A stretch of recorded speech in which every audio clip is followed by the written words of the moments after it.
حضرت اویس کرنی رضی اللہ تعالیٰ عنہ کو آپ صلی اللہ علیہ وآلہ وسلم کی ذات اقدس سے بے حد عشق تھا۔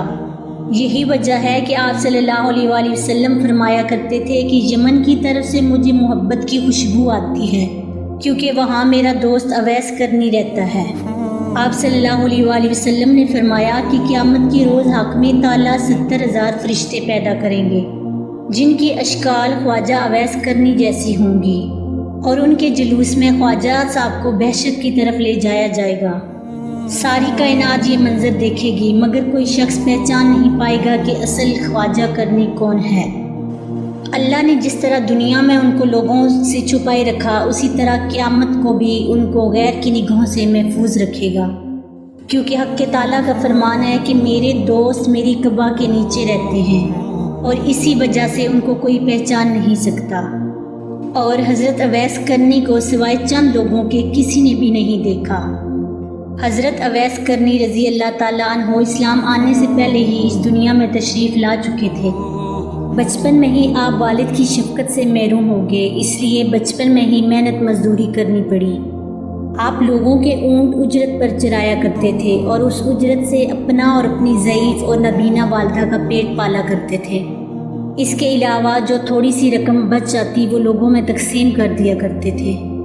آپ کی زندگی کے شب و روز اسی طرح گزر رہے تھے۔ یمن تک اسلام کے نام لیوا پیدا ہو گئے۔ جب آپ کو اسلام اور آپ صلی اللہ علیہ وآلہ وسلم کے متعلق خبر ملی تو آپ فوراً اسلام لے آئے۔ آپ کے اندر نور ہدایت کی شمع تو خدا نے پہلے ہی سے ہی روشن کر رکھی تھی۔ اعلان نبوت اور اشاعت اسلام کے بعد شمع ہدایت کو جلا بخشتی۔ آپ رسول اللہ صلی اللہ علیہ وآلہ وسلم کے دیوانے اور شیدائی بن گئے۔ آپ صلی اللہ علیہ وآلہ وسلم فرمایا کرتے تھے کہ حضرت اویس کرنی کو اسلام کی دولت سے اللہ نے خود روشناس کرایا ہے۔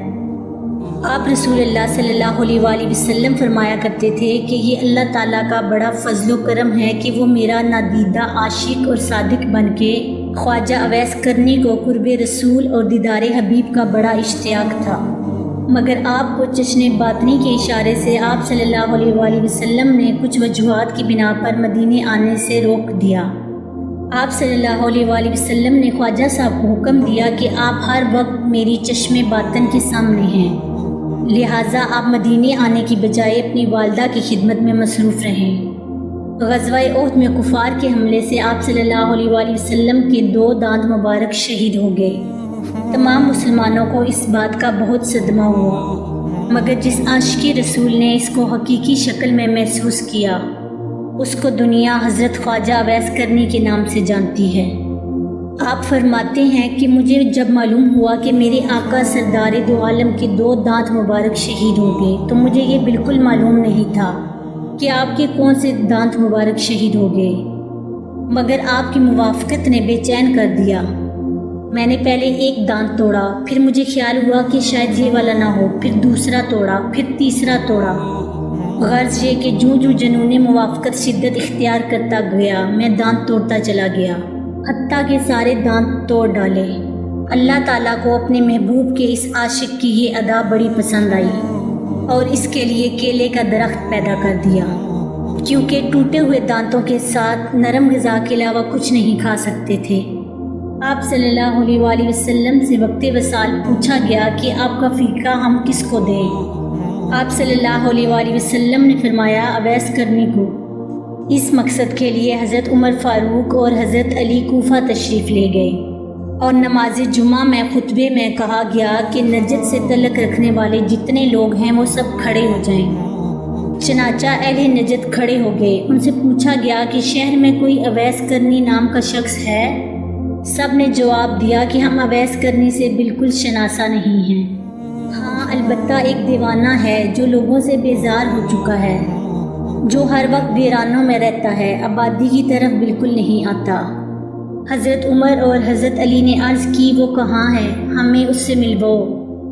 لوگوں نے کہا وہ وادی انا میں رہتا ہے، رات کو روکھی سوکھی کھا کر سو جاتا ہے، دن کو اونٹ چراتا ہے، کسی سے بات تک نہیں کرتا۔ وہ جو کھانا ہم کھاتے ہیں اس کو پسند نہیں کرتا، لوگوں کو خوش دیکھتا ہے تو روتا ہے، اور جب لوگوں کو روتے ہوئے دیکھتا ہے تو خوش ہوتا ہے۔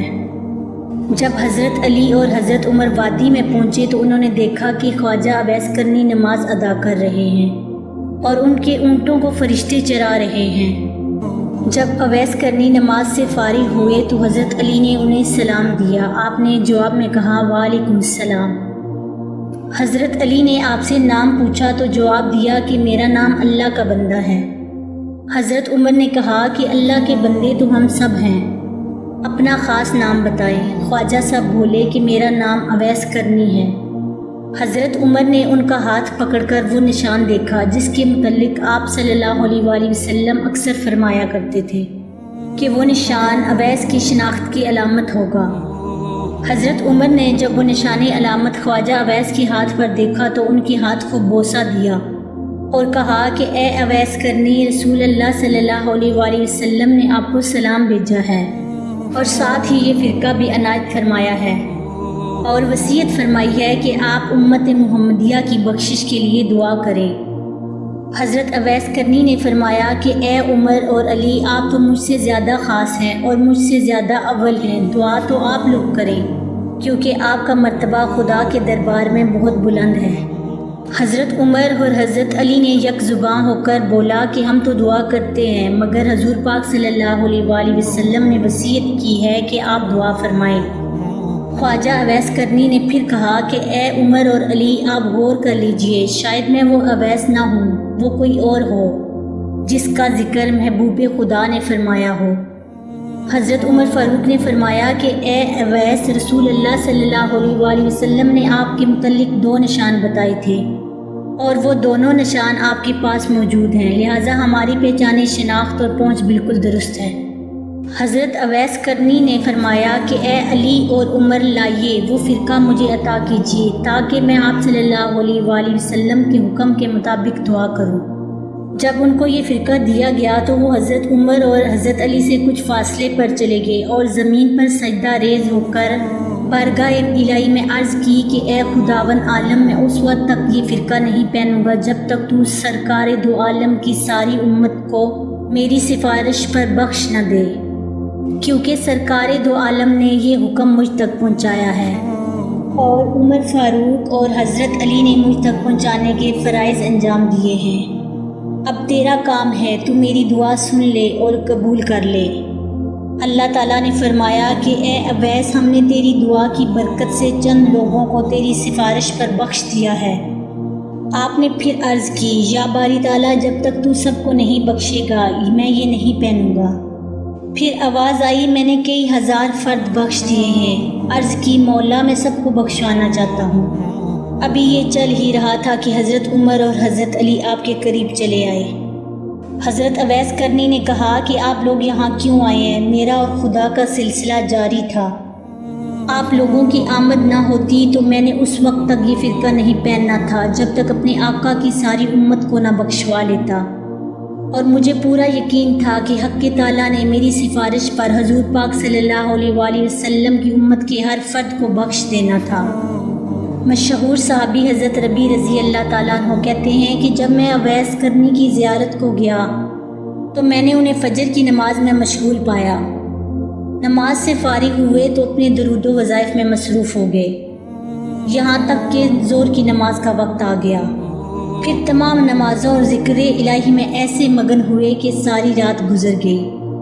میں ان کا بغور مشاہدہ کرتا رہا اور اسی طرح 3 دن گزر گئے۔ میں نے دیکھا اور حیران رہ گیا کہ ان 3 دنوں اور 3 راتوں میں حضرت نے نہ کچھ کھایا نہ پیا بلکہ عبادت میں مشغول رہے۔ چوتھی رات آپ تھوڑی دیر کے لیے سوئے اور کچھ کھانا بھی کھایا اور پھر استغفار کرنے لگے کہ یا الہی، میں تجھ سے پناہ مانگتا ہوں، میں نیند اور بھوک کے غلبے میں مبتلا ہو گیا تھا۔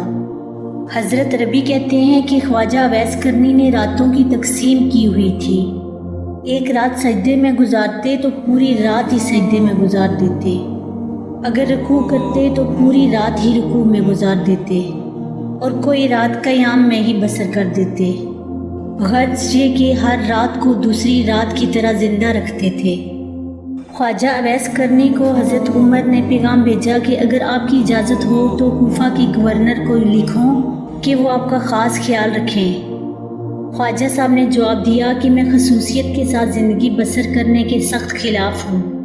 میرا ہاتھ حاجت روا کے ہاتھ میں ہے، مجھے تو بس یاد الہی سے غرض ہے اور وہ میں کر رہا ہوں، اور کوئی چیز درکار نہیں۔ اس کے بعد آپ نے کوفہ بھی چھوڑ دیا اور کسی اور علاقے میں نکل گئے جہاں آپ کو کوئی تلاش نہ کر سکے۔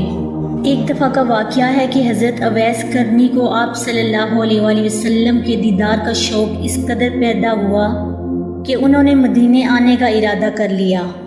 اب ادھر انہوں نے ارادہ کیا اور ادھر آپ صلی اللہ علیہ وآلہ وسلم کو کسی غزوہ میں شرکت کرنے کے لیے مدینے سے باہر جانا پڑا۔ لیکن آپ صلاۃ السلام نے حضرت عائشہ سے فرمایا کہ میرے جانے کے بعد شاید کوئی مہمان آئے، اگر وہ یہاں آئے تو اس کی خوب خاطر مدارت کی جائے اور ہر طرح سے خیال رکھا جائے، کیونکہ وہ بڑا ہی پارسا انسان ہے، میرے آنے تک اس کو روکنے کی کوشش بھی کی جائے، اگر وہ نہ رکنا چاہے تو اس کو مجبور نہ کیا جائے، مگر اس کی شکل و صورت یاد رکھی جائے۔ یہ ہدایت دے کر رسالت مآب خود غزوہ میں شرکت کے لیے روانہ ہو گئے۔ بعد میں جب اویس کرنی مدینہ تشریف لائے، ان کو پتہ چلا کہ آپ صلی اللہ علیہ وآلہ وسلم مدینہ میں نہیں ہیں۔ ان کو روکنے کی بڑی کوشش کی گئی، مگر وہ نہ رکے اور نہ ہی کسی قسم کی کوئی خاطر کروائی، بس واپس لوٹ گئے۔ جب آپ صلی اللہ علیہ وآلہ وسلم مدینہ واپس تشریف لائے تو آتے ہی انہوں نے حضرت عائشہ سے سوال کیا کہ کیا کوئی مہمان آیا تھا؟ ام المؤمنین نے عرض کی، اے اللہ کے رسول، ایک شخص جو کہ یمن سے آیا تھا، اس کی شکل و صورت چرواہوں جیسی تھی، آپ کو یہاں نہ پا کر وہ ایک لمحہ بھی نہ ٹھہرا اور چلا گیا۔ آپ صلی اللہ علیہ وآلہ وسلم بولے کہ عائشہ بتا وہ کون تھا؟ عرض کی کہ حضور میں بالکل نہیں جانتی۔ فرمایا کہ وہ اویس کرنی تھا جو میرے دیدار کے لیے یہاں آیا تھا اور دیدار کی حسرت دل ہی میں لے کر واپس چلا گیا۔ وہ ٹھہر بھی نہیں سکتا تھا کیونکہ ان کی ایک والدہ ہیں جو آنکھوں سے معذور ہیں اور ان کی دیکھ بھال کرنے والا کوئی نہیں، اس لیے ہر حال میں واپس جانا تھا۔ اور یہ وہ شخص ہے جو کہ خدا اور اس کے رسول کا سچا چاہنے والا ہے، جس کو صرف ذکر الہی سے غرض ہے اور وہ کسی چیز سے نہ مرعوب ہے نہ متاثر۔ اویس کرنی میرا عاشق ہے اور اللہ سے محبت کرتا ہے۔ حضرت عائشہ نے جب یہ باتیں سنی تو ان کو اویس کرنی کے مقام پر رشک آنے لگا اور فرمانے لگی کہ اے خدا کے حبیب، وہ شخص واقعی کس قدر عظیم ہوگا جس کے زہد و تقوی اور عبادت و ریاضت کی تعریف خدا اور اس کا محبوب کرے۔ مشہور تابعی حضرت حرم بن حیان کی ایک بار حضرت اویس کرنی سے ملاقات ہوئی۔ وہ اپنی ملاقات کچھ اس طرح بیان کرتے ہیں، خواجہ اویس کرنی کوفہ میں مقیم تھے، میں نے آپ کی تعریف سنی، ملاقات کا شوق غالب ہوا اور میں ان کی زیارت کے لیے کوفہ پہنچ گیا۔ لوگوں نے بتایا کہ وہ دریائے فرات پر ملیں گے۔ فرات کے کنارے پر پہنچا تو دیکھا کہ ایک شخص تنہا بیٹھا دوپہر کے وقت وضو کر رہا ہے اور کپڑے دھو رہا ہے۔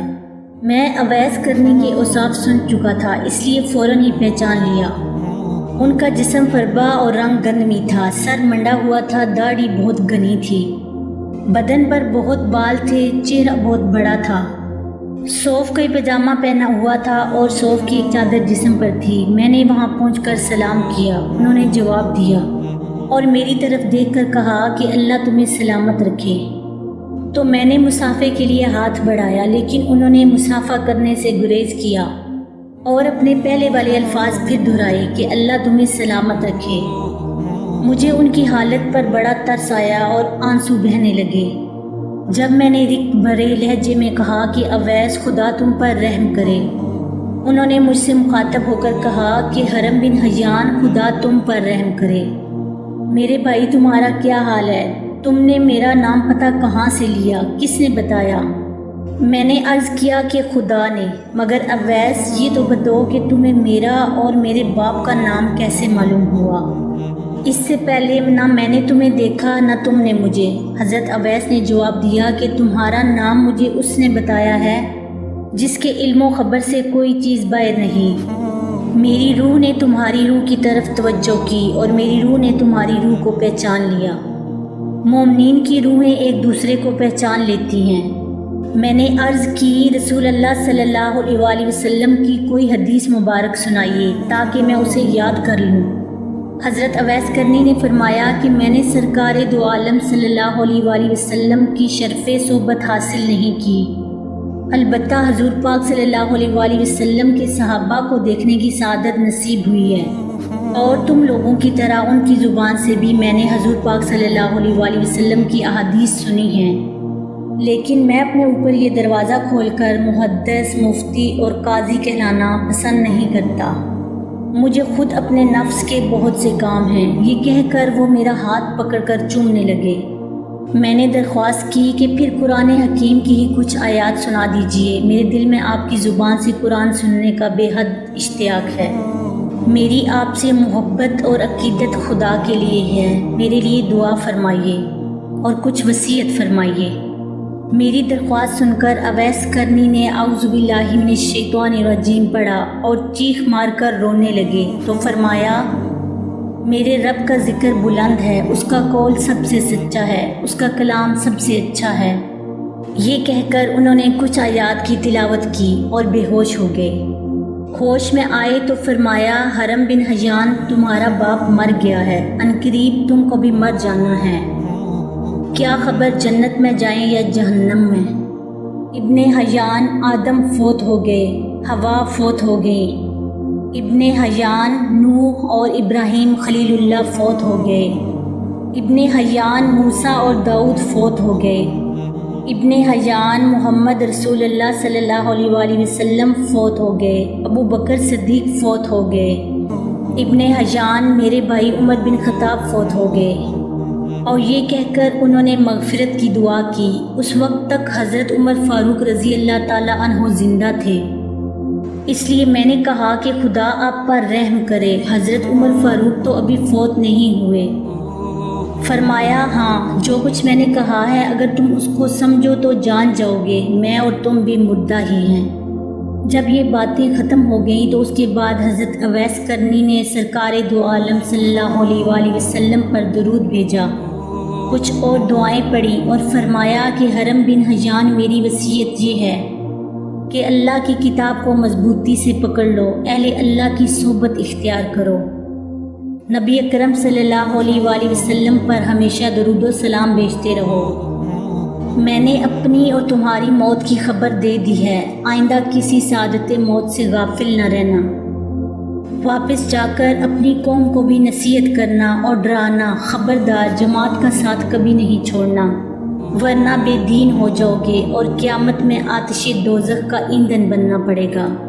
پھر انہوں نے دعا کی کہ الہی یہ شخص کہتا ہے کہ اس کو تیرے لیے مجھ سے محبت ہے اور اس نے تیرے لیے مجھ سے ملاقات کی، اس لیے خدا مجھے توفیق دے کہ میں جنت میں اس کا چہرہ پہچان سکوں اور دارالسلام میں میری اور اس کی ملاقات ہو، یہ دنیا میں جہاں کہیں بھی رہے اس کو اپنے حفظ و امان میں رکھنا، اس کو قناعت عطا کر، اس کو اپنی نعمتوں کا شکر گزار بنا اور اس کو جزائے خیر دے۔ دعا کے بعد اویس کرنی نے فرمایا کہ اے حرم بن حیان، اب میں تجھے اللہ کے سپرد کرتا ہوں، آج کے بعد تم مجھے کبھی نہیں دیکھو گے، مجھے شہرت پسند نہیں ہے، گوشہ خلوت ہی میرا رفیق ہے، آئندہ مجھے تلاش کرنے کی کوشش مت کرنا، مجھے ڈھونڈنے میں تم کامیاب نہیں ہو سکو گے، میں تمہیں ہمیشہ یاد رکھوں گا اور تم بھی مجھے ہمیشہ یاد رکھنا اور میرے لیے دعائے خیر کرتے رہنا۔ اس کے بعد السلام علیکم ورحمۃ اللہ کہہ کر وہ ایک سمت چلے گئے۔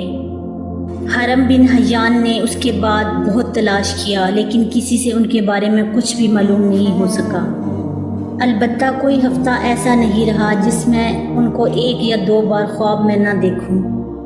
اللہ تعالیٰ اویس کرنی پر رحمت نازل فرمائے اور ان کی مغفرت فرمائے، آمین۔